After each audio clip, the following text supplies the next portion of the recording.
SR English institute. आज हम लोग प्रीपोजिशन के पार्ट 2 का अध्ययन करेंगे, यानी कि पहला पार्ट इसका हम लोग ऑलरेडी अध्ययन कर चुके हैं। आज ये वीडियो लेक्चर पार्ट 2 है। तो ध्यान दीजिए, यदि प्रीपोजिशन को और आप बारीकी से समझना चाहते हैं तो प्रीपोजिशन के पहले पार्ट 1 को समझें, तब इसके बाद इस पार्ट 2 को समझने के प्रयास करें।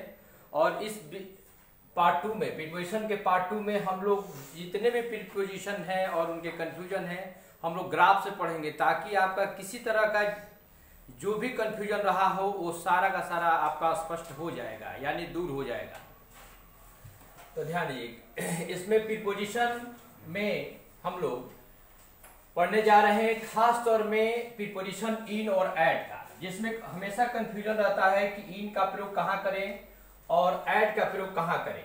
तो इन और ऐड का प्रयोग में हम लोग ये ग्राफ से आप स्पष्ट समझ सकते हैं कि इन का प्रयोग कभी भी होता है तो एक बड़े प्लेस के लिए होता है। यदि प्लेस की बात करें, प्रीपोजिशन का प्लेस के आधार पर किसी प्रीपोजिशन का प्रयोग करते हैं, यानी कि यदि आपको किसी प्रीपोजिशन का प्रयोग करना हो और वहां पर स्थान का दिया हो, तो ऐसे स्थान को कैसे हम जानेंगे कि वहां पर ऐड होगा या इन होगा। तो ऐसे में आपको यहां समझना है कि यदि बड़े स्थान होगा तो वहां पर आप इन का प्रयोग करेंगे और छोटे स्थान होगा तो ऐड का प्रयोग करेंगे।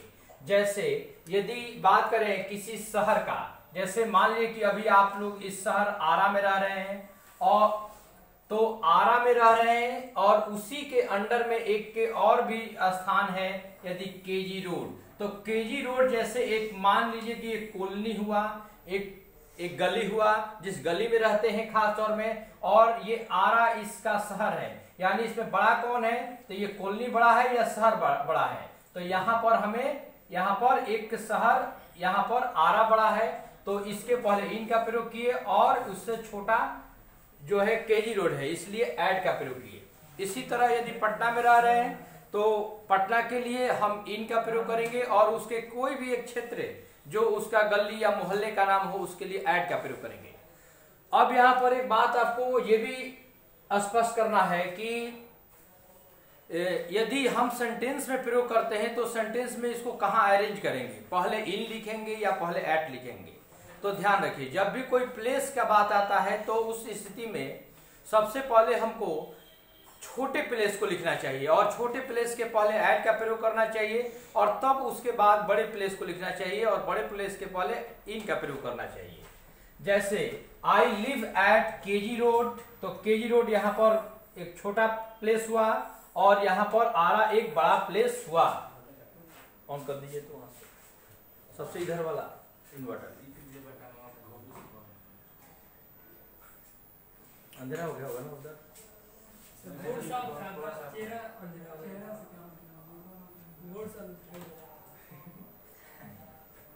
अच्छा चलिए ठीक है, समझ गए ना। तो यहां पर ऐड का प्रयोग करेंगे छोटे प्लेस के लिए और बड़े प्लेस के लिए इन का प्रयोग करेंगे। जैसे मान लीजिए कि एक और दे रहे हैं आपको, इसको जैसे सीता लिव्ड और देते हैं बैंक कॉलोनी दिल्ली। तो इसमें क्या आप लोग भरेंगे,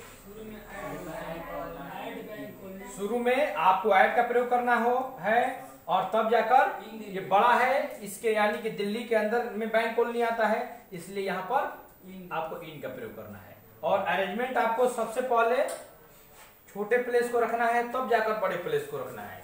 कभी कभी ये होता है कि 2 या 2 से अधिक प्लेस आ जाते हैं एक साथ, तो उस कंडीशन में आपको सबसे छोटा से ही शुरुआत करना चाहिए, उसके बाद उससे बड़ा, उसके बाद उससे बड़ा, और ऐसे कर सबसे बड़े प्लेस को सबसे अंत में रखना चाहिए।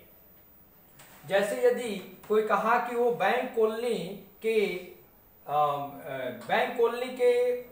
एक दिल्ली शहर कि एक डिस्ट्रिक्ट का यहाँ नाम दे दे, कोई डिस्ट्रिक्ट का नाम दे और तब उस स्टेट का नाम दे, तो ऐसे में क्या करना चाहिए कि सबसे पहले आपको बैंक कॉलोनी रखिए, उसके बाद एक शहर दिल्ली रखिए और इसके बाद ये किसी न किसी स्टेट के अंतर्गत में आता है, जिला यानी डिस्ट्रिक्ट के अंतर्गत में आता है। उसके बाद वहां पर आपको जिला का प्रयोग करना चाहिए यानी डिस्ट्रिक्ट का, और अंत में आपको स्टेट का प्रयोग करना चाहिए। उसके बाद में भी वो कोई बड़ा हो, जैसे मान ली इंडिया, तो उसके बाद में इंडिया का प्रयोग करना चाहिए।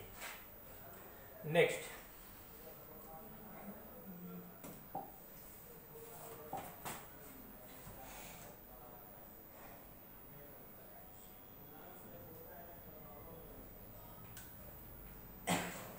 यहां देखिए अंडर का प्रयोग कहां करेंगे।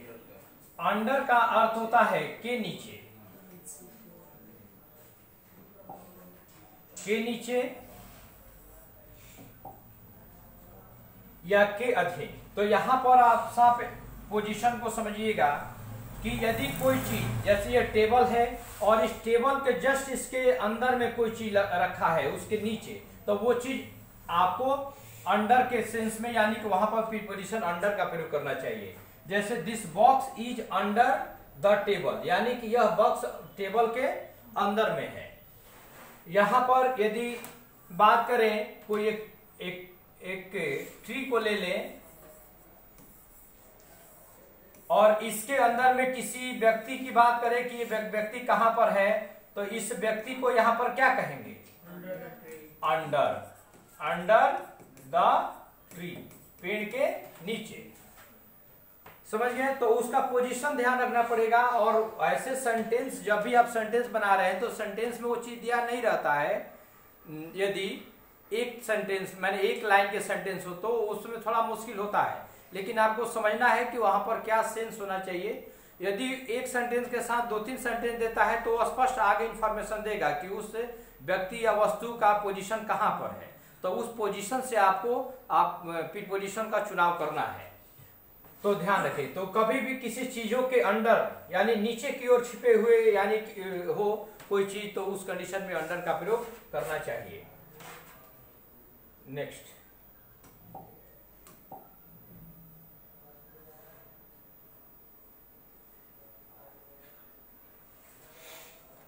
अब यहां पर ऑन और अपन, ऑन और अपन ये दोनों का अर्थ आपका पर होता है। ऑन का अर्थ भी पर होता है और अपन का अर्थ भी पर होता है, लेकिन ऑन का प्रयोग होता है तब, ऑन का प्रयोग तभी किया जाता है जब कोई चीज, कोई भी चीज हो वो स्थिर गति में पहले से उस टेबल पर या किसी स्थान पर रखा गया हो, तो वहां पर ऑन का प्रयोग करना चाहिए। और यदि कोई दूर से कोई चीज आपको गति में उस प्लेस पर आता हो, तो वैसे स्थिति में ऑन टू का प्रयोग करना चाहिए।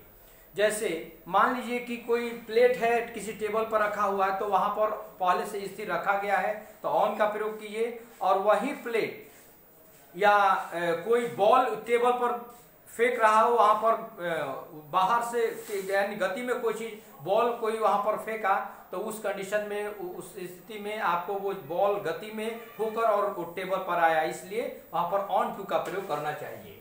जैसे देखिए यहां पर ये ऑन और अपॉन, तो यदि ये बॉल यदि स्थिर गति में पहले से रखा गया है, तो वहां पर ऑन का प्रयोग कीजिए, यानी कि यहां पर ऑन का प्रयोग करना चाहिए। इसके लिए आप ऑन का प्रयोग कीजिए क्योंकि स्थिर है, देखिए स्थिर है। यदि कोई गति में वहां पर वहां से लेकर के फेंका है इस पर और वो गति में आकर के यहाँ पर आया, तो उस कंडीशन में ऑन टू का प्रयोग करना चाहिए, यानी ये गति में होकर आया है। जैसे the table is on the book is on the table, यानी किताब टेबल पर है, तो पहले से रखा गया है इसलिए ऑन का प्रयोग किए। यदि कोई किताब को ऐसे टेबल पर ऐसे लेकर के फेंक रहा है, तो उस कंडीशन में वो गति में जा रहा है, तो उस स्थिति में उससे ऑन टू का प्रयोग करना चाहिए। अब इसको आपको इस वाक्य को देखने से ये आपको एक कंफ्यूजन होगा कि इस वाक्य को देख लेने से आपका ये क्लियर नहीं होगा कि हमारा ऑन होगा कि ऑन टू होगा। इसके साथ आपका एक और सेंटेंस कुछ क्लियर करेगा कि वो चीजें यानी जो टेबल पर किताब है वो पहले से रखा गया है, और ये कहेगा कि टेबल पर जो किताबें हैं वो कोई उस पर फेंका है, थ्रो किया है, जो उस टेबल पर अभी गति में होकर के वहां पर आ रहा है या आने की स्थिति में है। तब जाकर आप तय करेंगे कि ऑन होगा या ऑन टू का प्रयोग करेंगे। नेक्स्ट,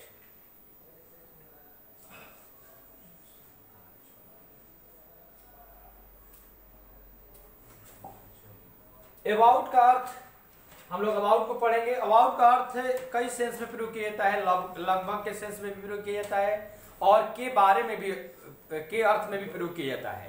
तो यहां पर हम लोग लगभग के अर्थ में प्रयोग कर रहे हैं। देखिए, तो जब भी हम लोग कोई डिस्टेंस की बात आए, कोई दूरी की बात आए और वो दूरी आपको पता ना हो कि एग्जैक्ट कितना दूर है, तो वहां अबाउट का प्रयोग करना चाहिए। जैसे यदि हम कहें कि यहां से स्टेशन 2 किलोमीटर है, तो यदि आपको 2 किलोमीटर स्पष्ट है कि 2 किलोमीटर एग्जैक्ट है तो स्पष्ट बताएंगे, वहां पर अबाउट का प्रयोग नहीं होगा। लेकिन आपको लगता है कि 2 किलोमीटर या 1 किलोमीटर होना चाहिए लगभग, तो वहां पर अबाउट का प्रयोग करना चाहिए, यानी अबाउट 2 किलोमीटर, अबाउट 1 किलोमीटर। तो कभी भी दूरी यदि स्पष्ट नहीं हो तो उसको लगभग के अर्थ में बोलते हैं, तो अबाउट का प्रयोग करके और तब वहां दूरी का प्रयोग करते हैं, यानी उसका नाम रखते हैं। इसी तरह आपको लग रहा है कि कोई क्लॉक है, यानी कि समय को बताना है और समय आपको एग्जैक्ट पता नहीं चल रहा है। जैसे आप कहीं बाहर घूमने निकले हैं और उस समय आपको घड़ी नहीं है, आपको ऐसे दिन से आप पता कर ले रहे हैं कि या आपको लग रहा है कि या इतना समय होना चाहिए, लेकिन एग्जैक्ट पता नहीं है, तो उस समय कहेंगे कि अबाउट 10 o'clock, लगभग 10 बजे, यानी कि वहां 10 बजे के पहले भी हो सकता है, 10 बजे के बाद में भी हो सकता है। तो कभी भी लगभग के अर्थ में वहां पर अबाउट का प्रयोग करना चाहिए। जैसे this road is about 10 feet long, यह रोड लगभग 10 फीट लंबा है, यानी कि आप कभी उसको एग्जैक्ट आप कभी उसको मापे नहीं है या आपको जानकारी नहीं है। इसी तरह this it is about 10 o'clock, लगभग 10 बजा है, यानी कि एग्जैक्ट आप नहीं बात कर रहे हैं, वहां लगभग की बात कर रहे हैं। नेक्स्ट,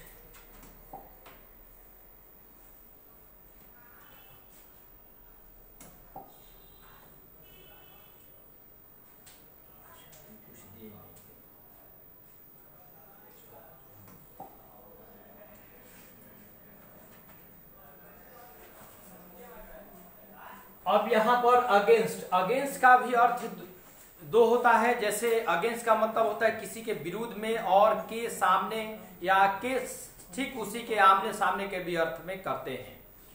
तो ऐसे स्थिति में जैसा कि हम यहां पर बताएं कि अगेंस्ट का मतलब पर होता है, से सटकर या सटाकर, यानी कि उस कंडीशन में जैसे हम कोई चीजों को सटा रहे हैं तो उसके आमने सामने के कंडीशन में होता है। जैसे दीवार पर आप सीढ़ी को रखते हैं तो वहां अगेंस्ट है, तो अगेंस्ट यानी कि उसके ठीक सामने है, यानी उस पर है, तो वहां पर आपको अगेंस्ट का प्रयोग करना चाहिए। जैसे द लेडर में सीढ़ी होता है, was placed against the wall, यानी कि लेडर को दीवार के ठीक सामने, यानी कि एकदम सटा हुआ, उस पर क्या किया गया है, तो प्लेस किया गया है, यानी कि रखा गया है।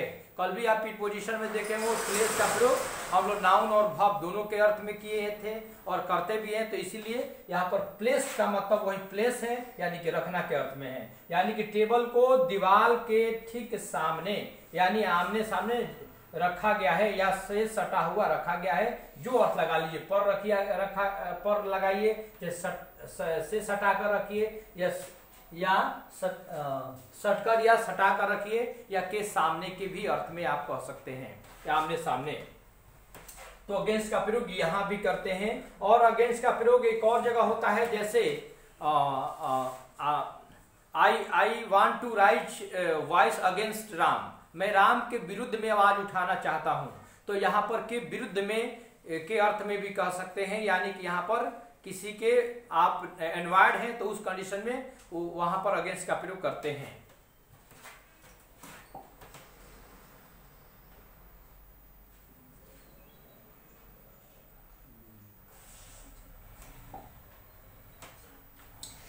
अब यहाँ पर बिहाइंड, बिहाइंड का मतलब होता है के पीछे, यानी कि उस चीज के पीछे जो आप वो छिपा हुआ हो।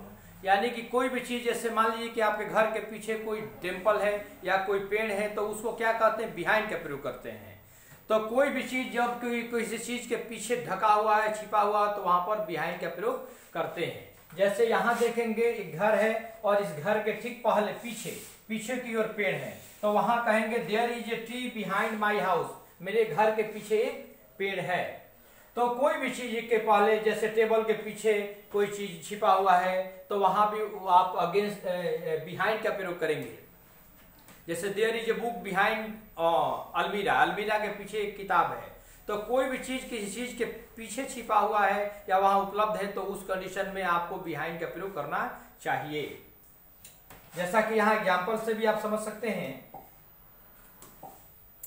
कि there is a tree behind my house, मेरे घर के पीछे एक पेड़ है, या the train is running behind schedule. तो यहाँ पर ये कह रहा है कि शेड्यूल के ठीक पीछे, यानी कि शेड्यूल से पीछे चल रहा है, यानी कि कोई चीज को हम लोग पीछे के और बैक के सेंस में भी इसका प्रयोग करते हैं। तो यानी कि यहाँ पर आपका किसी भी वस्तु या चीजों के अर्थ में पीछे होने के लिए हम कह सकते हैं, यानी प्रयोग करते हैं। Next, over.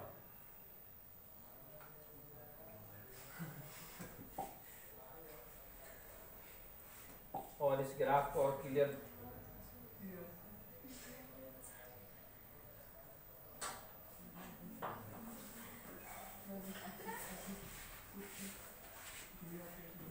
देखिए, ओवर का मतलब होता है पूरी तरह कोई चीजों को, यानी कि कोई भी चीजों को पूरी तरह ऊपर की ओर, जैसे ओवर कहते हैं, तो ओवर का मतलब ज्यादा होता है और समाप्त होना भी होता है। इसका कई अर्थों में प्रयोग किया जाता है। जैसे एडवर्ब के रूप में भी इसका प्रयोग किया जाता है। जैसे हम कहते हैं क्लास इज ओवर, यानी क्लास समाप्त हो गया, तो वहां पर ओवर का प्रयोग प्रीपोजिशन नहीं है, वहां पर एडवर्ब के रूप में है। तो यहाँ पर कोई भी चीज को पूरी तरह से उसके किसी व्यक्ति या वस्तु के ठीक ऊपर पूरी तरह से ढका हो, तो वहां पर ओवर का प्रयोग करना चाहिए। या किसी चीजों से अधिक हो जाए, जैसे वाटर इज ओवर, यानी पानी ओवर हो गया, यानी कि ज्यादा है, यानी कि अब वो गिरने की स्थिति में या गिर रहा है, तो उस कंडीशन में ओवर का प्रयोग करना चाहिए। या यदि कोई मदर है, उस अपने बच्चे को ब्लैंकेट वगैरह उसको या चादर पूरी तरह से उड़ाना चाह रही है, तो उसमें पूरी तरह से चारों से ढका हुआ हो उस बच्चा को उस ब्लैंकेट से या कोई चादर से, तो उस समय ओवर का प्रयोग करना चाहिए। जैसा कि आपको देखने को मिलेगा यहाँ पर ग्राफ में, जैसे there was a lamp hanging over the table. तो यहाँ पर देख लीजिए कि यहाँ पर एक सेंस ये भी आएगा कि आपको कोई भी चीज आपको यदि ऊपर की ओर हो, तो एक और सेंस आता है कि वो सटा हुआ नहीं होना चाहिए। तो इस सेंस में भी होता है। जैसे मान लीजिए कि लैंप को हम लोग यूज करते हैं, तो लैंप जैसा कि ग्राफ में आप लोग देखते होंगे, यदि नहीं देख रहे हैं तो ये समझ लीजिए कि यदि यहाँ पर लैंप है ऊपर की ओर, यानी कौन सा लैंप, पुराने जमाने वाला नहीं, ये अभी जो आज के डेट में जो आ रहा है एलईडी, वो लैंप है, और आपका यहाँ पर टेबल है ना। तो ये यहाँ पर इस लैंप के लिए आप क्या कहेंगे, ओवर, यानी ये क्या है, ये ऊपर है लेकिन पूरी तरह से सटा हुआ नहीं है, लेकिन जस्ट एकदम नजदीक में ही है ना, ज्यादा ऊपर की बात नहीं कर रहा है। और देखिए यहाँ पर आपको मदर एक है, यहाँ पर ब्लैंकेट को अपने बच्चों को उड़ाई है, यानी कि यहाँ पर क्या है कि वो पूरी तरह से वो बच्चा को ढक ली है। तो वही यहाँ पर पूरी तरह से ढकने के अर्थ में होगा। तो यहाँ पर ढक रही है, तो यहाँ पर क्या है, टच के भी सेंस में आ रहा है, लेकिन वो पूरी तरह से। यदि आपकी गाड़ी हो, उसको आप कवर करते हैं किसी कवर से, तो वहां पर आपका ओवर का प्रयोग करेंगे, यानी पूरी तरह से ऊपर होकर ढका हुआ चीज को। तो यहाँ पर दो सेंस में प्रयोग करते हैं, या तो आप सटा हुआ कर सकते हैं, या तो उसमें पूरी तरह से ढक करके सटा हुआ के अर्थ में प्रयोग करते हैं। जैसे mother put the blanket over a child, यानी माँ एक बच्चे के ऊपर ब्लैंकेट को रखी है ना, या रखी। तो यहां पर आपको यहां दृश्य से आपको दिख रहा होगा कि क्या कैसे हम प्रयोग करेंगे। नेक्स्ट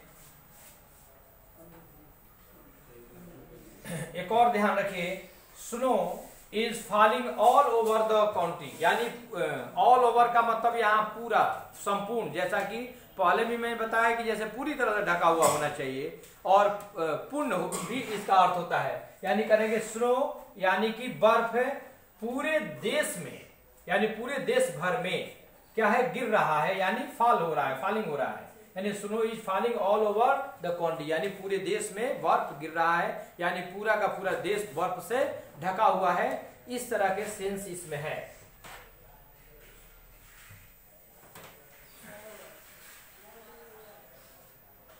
जैसे यदि कहें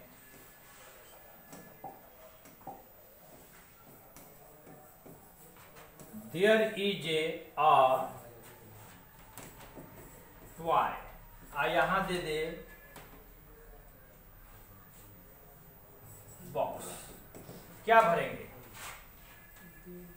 यहां पर, क्या भरेंगे? ऑप्शन आपको दे देगा यहां पर, जैसे एट, ओवर,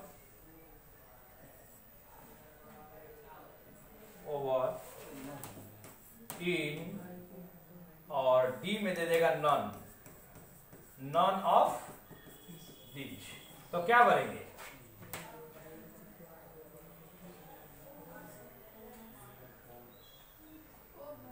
बोलिए। ऐड का प्रयोग तक यहां पर छोटे प्लेस के लिए करते हैं, और यदि टेबल के ऊपर यानी बॉक्स के ऊपर है तो ध्यान रखिए, यदि बक्से के ऊपर यदि रखा है तो सट गया, तो पूरी तरह से ऊपर है तो ऑन का टॉप पर हो तो ऑन का प्रयोग किया जाता है। इन का प्रयोग यदि बॉक्स में हो तब किया जाता है। तो अब आपको यहाँ पर सेंस दिया नहीं कि यहाँ पर टॉय को उस पर लटकाया गया है या रखा गया है, यहाँ पर दे दिया। ऐसा ऑप्शन बनाया कि जिसमें कि आप ऑप्शन को किसी को लेंगे तो आपका गलत ही होगा, तो यहाँ गलती हो रहा है, ये भी गलती हो रहा है, और नॉन ऑफ दीज यही भी ऑप्शन था, लेकिन एक तो है, जब स्पष्ट नहीं किया है तो आपके दिमाग में ये होगा कि एक टॉय को ऊपर से टंगा गया है या रखा गया है जो सटा हुआ नहीं होगा, है ना। तो यहाँ पर आप बी ऑप्शन को चॉइस कर सकते हैं, ओवर का। तो इस तरह से कभी कभी हम लोग का सेंस ऐसा बनाया जाता है कि जिसमें कि आपको मजबूरन उसकी ओर आना ही पड़ेगा, है ना। अब देखिए यहां पर आपको दिख रहा होगा की ओर, की ओर का टू, यानी कि टू का अर्थ होता है की ओर, यानी के तरफ होता है। तो जब भी कोई चीज आपका किसी वस्तु की ओर, किसी व्यक्ति की ओर या किसी स्थान की ओर जाने की बात करे कि तो उस कंडीशन में टू का प्रयोग हम लोग करते हैं। यानी कि टू का अर्थ होता है की ओर, या ऐसे तो तक भी होता है। तो पहले हम लोग की ओर की बात करें, जैसे I am going to Delhi, इसका मतलब टू का मतलब यहां पर हुआ कि दिल्ली की ओर मैं जा रहा हूं। दूसरा चीज इसमें है कि टू का अर्थ है तक के भी अर्थ में होता है। जैसे this train runs from Ara to Patna, तो यहां पर आरा से पटना तक, तो यहां टू का अर्थ हमारा तक के अर्थ में हुआ। तो ऐसे भी होगा, जैसे देखिए they are going to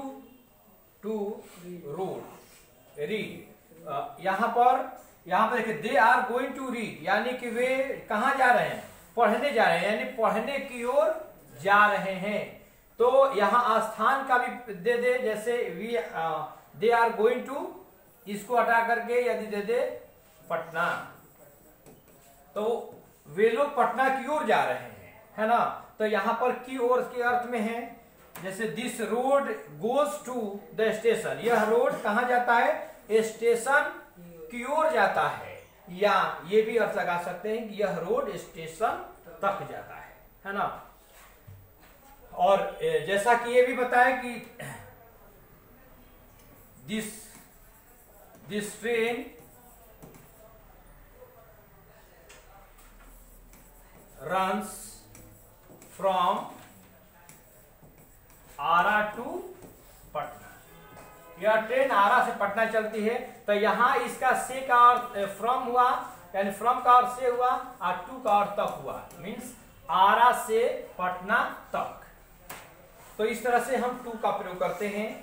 to का अर्थ और भी आगे जो बढ़ेंगे टाइम में, तो टाइम में इसका अर्थ होता है कम के अर्थ में या बाकी के अर्थ में।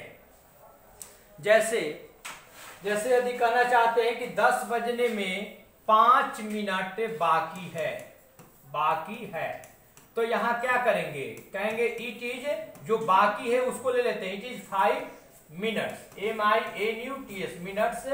यहाँ टू का प्रयोग करेंगे क्योंकि कम है, यानी 10 बजने में 5 मिनट बाकी है यानी कि कम है। तो कम के अर्थ में भी यहाँ टू का प्रयोग किए, 2 10, यानी कि 10 बजने में 5 मिनट बाकी है। तो यहां पर ऐसे भी प्रयोग करते हैं।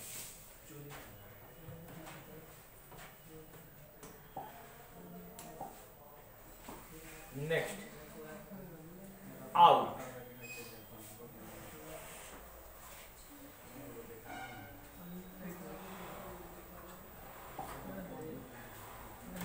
जैसे आउट का मतलब होता है से बाहर, या इसका अर्थ होता है अनेक में से एक, यानी कि जब भी हम लोग कोई चीज बाहर की ओर देखते हैं या बाहर करने की बात करते हैं तो वहां आउट कहते हैं। जैसे गो आउट, बाहर जाओ, तो यहाँ पर बाहर के अर्थ में बताए। और यदि कोई चीज, जैसे मान लीजिए कि आप परसेंट यदि एग्जाम दिए और एग्जाम यदि 100 मार्क्स का हो और 100 मार्क्स में से आपका यदि आपका 80 मार्क्स आ रहा है, तो आप वहां पर आउट का प्रयोग करेंगे, यानी कि वहां पर आउट का अर्थ में से के अर्थ में होगा, उतना में से, यानी 100 में से आप कितना 80 मार्क्स लाए।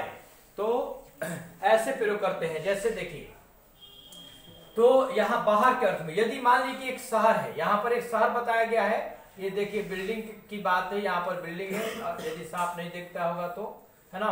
तो एक शहर है जिसमें इस शहर से बाहर लड़का बाहर जा रहा है। इस शहर से कहाँ गया, देखिए बाहर जा रहा है, तो यहाँ पर क्या करेंगे, आउट का प्रयोग करेंगे, यानी this person is out of town, या my father is out of town, मेरे पिता शहर से बाहर हैं। समझ रहे हैं ना। यदि ये भी कहते हैं कि we all are out of town, हम लोग सभी टाउन से बाहर हैं, तो उस सेंस में प्रयोग करेंगे। या आप देखिए एक और एग्जाम्पल को पहले समझ लें। जैसे he is out of town, यहां तो स्पष्ट हो गया। The patient is out of danger, देखिए यहां पर आया कि जो रोगी है वो खतरे से बाहर है, यानी कि किसी दायरा से भी बाहर के अर्थ में हम लोग इसका प्रयोग करते हैं। दूसरा नेक्स्ट है, our team is out of the tournament, यानी हमारी टीम को टूर्नामेंट से बाहर कर दिया गया है। तो इस सेंस में भी हम लोग आउट का प्रयोग करते हैं। देखिए, ही स्कोर्ड 6 आउट ऑफ 10, यानी कि वह है 10 में से 6 ही स्कोर किया, यानी 6 ही रन कर पाया। यानी यहां पर 10 रन था, उसमें से कितना रन बनाया, मात्र 6 ही रन बनाया। तो इसका मतलब क्या हुआ कि इसमें से इतना रन उसको प्राप्त हुआ। जैसे I got 80 marks out of 100, मैंने 100 में से कितना रन प्राप्त किया, 80 मार्क्स प्राप्त किया। तो उस वस्तु या व्यक्ति में से हम लोग कोई चीजों को उसमें निकालते हैं, तो उस कंडीशन में आउट ऑफ का प्रयोग किया जाता है। समझ में आ रहा है आप लोगों को? ये नहीं कि आप लोग को ऐसा ना लगे कि वीडियो बनाने के चक्कर में हम अपना बताते चल रहे हैं, आप लोग नहीं समझना है। ये सबसे परफेक्ट मेथड है पिट पोजीशन समझने के लिए। अब इससे कोई मेथड आसान नहीं होता है। अब ग्राफिक के अलावा है आपका डिफिनेशन मेथड, तो लिखना पड़ेगा बहुत ज्यादा। और पिट पोजीशन आसान भी नहीं है। पिट पोजीशन को कंट्रोल करने के लिए आपको ज्यादा कंसेप्चुअल लेकर चलना पड़ेगा। यानी कि ये पिट पोजीशन ऑफ प्लेस है कि किस पोजीशन को प्लेस पर कैसे हम लोग रखेंगे, है ना। सेंस के आधार पर, तो सेंस के आपको समझना पड़ेगा। कल भी तो आपको बताए थे, यदि वीडियो लेक्चर को आप पहले वाला देखे होंगे तो उसमें जो बताए थे कि बहुत सारा चीज हम लोग हिंदी में या जो जिस भाषा का इस्तेमाल हम लोग करते हैं उस भाषा में हम बोलते ही रॉन्ग है। इस वजह से हमको लगता है कि हम जो बोल रहे हैं वही होना चाहिए, लेकिन भाषा हम लोग जो बोल रहे हैं वो एग्जैक्ट बोल नहीं रहे, इस कारण से वो गलत हो जाता है। जैसा कि इन का प्रयोग आपको लगभग में 7-8 सेंटेंस में आपको बताए थे कि देखिए सब जगह इन का प्रयोग हो रहा है, लेकिन वहां पर यानी कि मे का प्रयोग हिंदी में हमारा आ रहा है, यानी सेंस में मे आ रहा है, लेकिन वहां पर सेंस मे का नहीं है। वहां पर अलग अलग जगहों से, अलग अलग क्षेत्रों से, अलग अलग पोजीशन पर अलग अलग अर्थ को रखना पड़ रहा है। देखिए देन से की अपेक्षा है, तुलना के लिए या के लिए समय। तो जब भी आप यदि किसी कंपैरिजन की बात करते हैं तो वहां पर भी आपका देन का प्रयोग करना चाहिए या नहीं। तो एक होता है, देखिए एक होता है देन, एक होता है देन। तो देन THEN होता है, देन का मतलब होता है तो, और देन का मतलब होता है से। तो देन का प्रयोग करते हैं तो हम लोग तुलना करते हैं, है ना। जैसे Ram is better than Shyam, Ram Shyam से बेहतर है ना। तो वहां पर से के अर्थ में प्रयोग किए तो वहां तुलना किए। तो तुलना करते समय भी हम लोग देन का प्रयोग करते हैं। जैसे देखिए, जैसे मान लीजिए कि यहाँ पर हम 1 kg रखते हैं कोई चीज, और यहाँ पर 1 kg रखते हैं, और यहाँ पर 1.25 kg रखते हैं। तो इसका मतलब यदि तुलना करेंगे तो यहाँ पर आपका क्या होगा, ये वाला भारी पड़ना पड़ेगा ना। तो तुलना कर रहे हैं तो ये वाला इससे कहीं ज्यादा है ना ये वाला। तो इस समय भी आपको देन का प्रयोग करेंगे, है ना। तो यहां देखिए, I like an apple more than an mango, यानी कि मैं मैंगो से, जब भी प्रीपोजिशन रहता है तो प्रीपोजिशन के बाद वाला से अर्थ लगाया जाता है। यानी कह रहा है कि मैं आम से ज्यादा किसको पसंद करता हूं, एन एप्पल, एप्पल को ज्यादा पसंद करता हूं, यानी ज्यादा मुझे पसंद है। तो यहाँ पर से के अर्थ में प्रयोग कर रहे हैं हम लोग। यहाँ भी देखिए, she is more beautiful than Sita, वो सीता से ज्यादा सुंदर है। तो इस यहाँ पर भी हम लोग से का प्रयोग यानी देन का प्रयोग से के अर्थ में किए।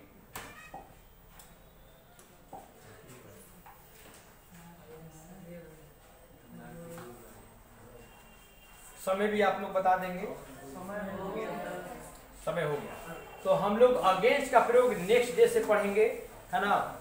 तो thank you for watching this video. यदि आपको वीडियो अच्छा लगा तो इसको लाइक, सब्सक्राइब तथा शेयर करना ना भूलें।